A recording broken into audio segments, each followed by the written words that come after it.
सगळ्या गोष्टी चर्चेत आहेत. चर्चेअंती ज्या वेळेला शेवटचा निर्णय होईल त्यावेळेला पत्रकार परिषद घेऊन आपल्याला कळवलं. काँग्रेस बरोबर असेल का? मी याच्या बाबतीमध्ये आता कुठलंच काही आपल्याला सांगू इच्छित नाही. एकदा अंतिम स्वरूप आलं त्याला की आम्ही आपल्याला कळवू. कमी दिवस राहिलेले आहेत. मी पुन्हा एकदा सांगतो, युतीची घोषणा किंवा कोणाबरोबर काय चर्चा या सगळ्याचा जोपर्यंत अंतिम निर्णय होत नाही तोपर्यंत ह्या सगळ्या गोष्टी चर्चेत जेव्हा असतात तेव्हा चर्चा सांगितली जात नाही, निर्णय सांगितले जातात.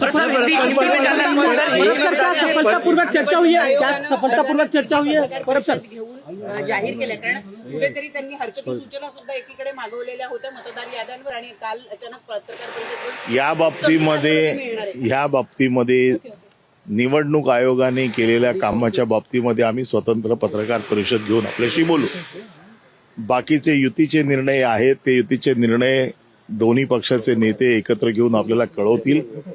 ज्या वेळेला निर्णय अंतिम होतील त्यावेळेला आपल्या समोर येऊन आम्ही कळवू.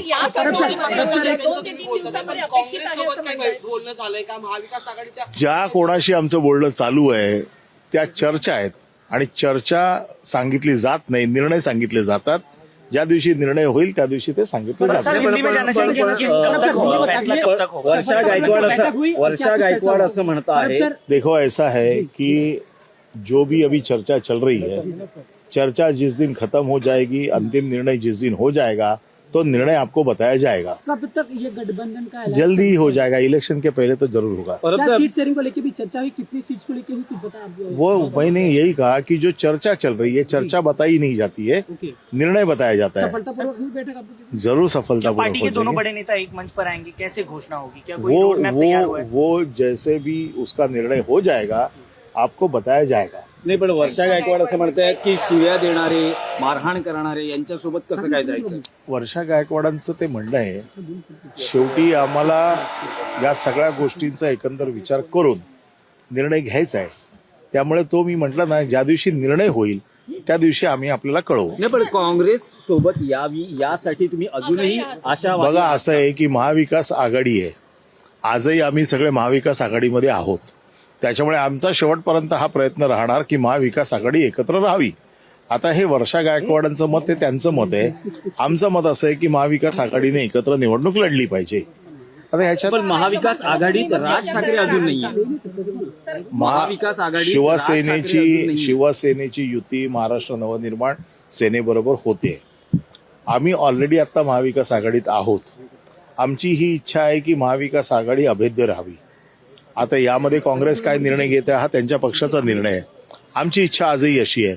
परंतु इच्छा, अपेक्षा, चर्चा आणि त्याच्यातला अंतिम निर्णय यामध्ये फरक असतो. ज्या दिवशी चर्चा अंतिम होईल, निर्णय होतील त्या दिवशी आपल्याला कळवू. जी माहिती मिळते आहे, काँग्रेसच्या हायकमांड बरोबर चर्चा करायची की नाही करायची हा निर्णय माझे पक्षाचे नेते घेतील. हा निर्णय घेण्याचा अधिकार मला नाहीये. ते नेते ज्या वेळेला निर्णय घेतील त्यावेळेला ते आपल्याला कळवतील ना. आम्ही आणखी एक माहिती अशी मिळते की एकनाथ शिंदेचं असं म्हणणं आहे की जो मराठी बहुल भाग आहे त्या भागात, म्हणजे जिथे मनसे शिवसेना लढणार आहे आणि मराठी बहुल भाग आहे तिथे त्यांना जागा जास्त देण्यात याव्यात. नाही, ते त्यांचं म्हणणं त्यांनी भाजपकडे मांडायचं आहे ना. त्याचं उत्तर मी काय देऊ? पण तुमची लढाई कोणाशी असेल? बघा, आमची लढाई आमची लढाई जो आमच्या वॉर्डामध्ये आमच्या समोर येईल त्याच्याशी आमची लढाई. 16 तारखेला संक्रांत आणि 15 तारखेला मतदान ठेवण्यात आलेलं आहे. याचा किती फटका बसू शकतो? कारण की संक्रांत हा महाराष्ट्रात मोठ्या प्रमाणात साजरा केला जातो आणि लाडक्या बहिणी त्यावेळेस माहेरी जातात, त्यामुळे अनुपस्थित राहू शकतात मतदानाच्या दिवशी. हे तुम्ही मला नवीन नवीन गोष्टी शिकवताय आणि तुमच्याकडनं बरंच काही शिकायला मिळतंय. त्याबद्दल मी तुमचा आभारी आहे. नॉट फॅमिली बिझनेस अशा आशयाचे बॅनर्स हे मुंबई वरळी परिसरात लागलेले पाहायला मिळाले. एक लक्षात ठेवा, आमचा साधा म्हणणं असं आहे की आता निवडणुका लागलेल्याच आहेत. 15 तारखेला त्याचा निर्णय होणारच आहे. आता त्याच्यावरती ही लढाई आहे, या लढाईचा निर्णय लागायचा आहे. त्याच्यामुळे मुंबईची जनता कोणावर प्रेम करते कोणावर करत नाही हे ठरणार आहे.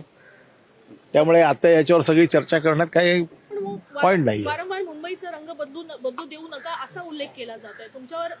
एक आरोप बघा, असं आहे की आरोप करणारे आरोप करतील, 25 वर्ष मुंबई शिवसेनेला मिळालेली आहे. आमचा मुंबईच्या लोकांवरती आजही प्रेम आहे आणि त्यांचं देखील आमच्यावर आहे.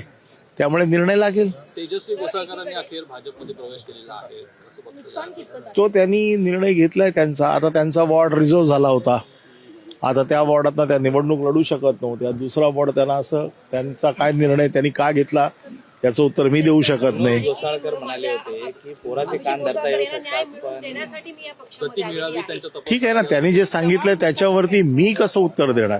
त्यांच्यावर दबाव असू शकतो, त्यांनी पक्षप्रवेश करावा या दृष्टीनं. नाही, मला असं ही चौकशी आणि त्यांचा पक्षप्रवेश या दोन गोष्टी मला असं कुठलाही त्याचा असा अर्थ वाटत नाही किंवा असं काही वाटत नाहीये. तो त्यांचा स्वतंत्र निर्णय आहे.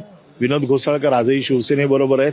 आम्ही विनोद घोसाळकरांना ओळखतो. त्याचं कारण असं आहे की ते मूळ कार्यकर्ते आमचे ते आहेत. एकीकडे चला, धन्यवाद.